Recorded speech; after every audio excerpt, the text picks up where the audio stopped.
Category 3 hurricane is heading towards the US East Coast after causing several deaths and displacing thousands of people in Haiti. Officials struggling to reach the hard-hit southern areas after a key bridge collapsed. The UN says Haiti is facing the largest humanitarian event since 2010's earthquake. Brian Quinn reports. It's the worst Caribbean storm in nearly a decade, and Haiti has felt its full force. Hurricane Matthew hit Haiti as a Category 4 storm, bringing winds of 230 kilometers per hour, heavy rains, and surging seas. Flooding was rampant throughout the capital of Port-au-Prince. The only bridge linking the city to Haiti's southern peninsula has collapsed, cutting off the whole of the south from the north. In nearby Léogâne, trees were uprooted and houses blown apart. Everything inside my house is wet. I've lost everything. The water took it. I won't be able to get it back. More than 14,000 Haitians have been evacuated to temporary shelters.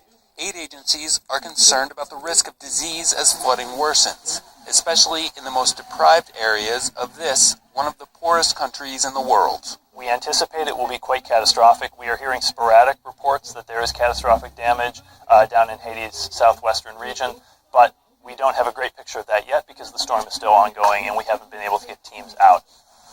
Matthew has already hit Cuba as it spins northward. Forecasters predict the hurricane could hit the U.S. East Coast around midweek. Moving on to hundreds of people protesting in Istanbul against the Turkish government's crackdown on the media. This after police forced a pro-Kurdish TV channel off air in the middle of a live broadcast. It was one of 23 media outlets ordered to shut down last week. Laurent Bestescher has more.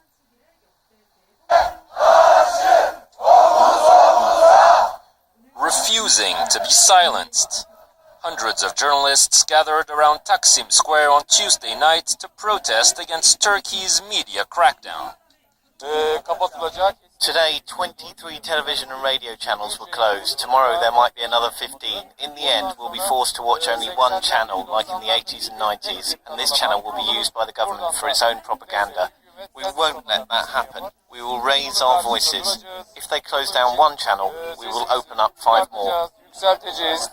Hours earlier, Turkish police raided the headquarters of pro-Kurdish television channel IMC, cutting all transmissions and forcing journalists out. It was one of 23 news outlets that were ordered to close by a government decree passed under the country's state of emergency last week. IMC was, however, not accused of supporting the July coup, but of broadcasting terrorist propaganda.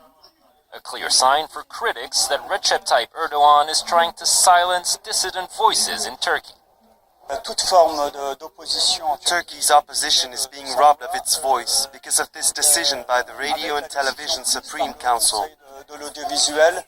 Turkey also suspended over 12,000 police officers on Tuesday over alleged ties to Fethullah Gulen, the exiled cleric Erdogan accuses of masterminding the coup. Over 32,000 people have been arrested and more than 100 media outlets forced to close in Turkey since July. And with the country's state of emergency extended for another 90 days, the purge is likely to continue. You're watching live from Paris. A reminder of the headlines. Afghan officials meet donors from across the world in Brussels, making a case for continued support as the country faces a resurgent Taliban. We never impose anything on anyone, says Russia's President Vladimir Putin at the opening of the newly elected parliament. He said Russia is stronger when it's united. And Hurricane Matthew heads towards the US East Coast after causing several deaths and displacing thousands of people in Haiti. Right, it's time now for our cultural interlude, and I'm joined by our film critic, the lovely Lisa Nesselson. It says lovely here, so I have to read lovely, and you are lovely, Lisa. Right, let's start off with a character who made her name on screen for playing an anxious singleton. I think people have already guessed. Bridget Jones, known for her diary, her calorific intake, and her slapstick scrapes, and now her baby.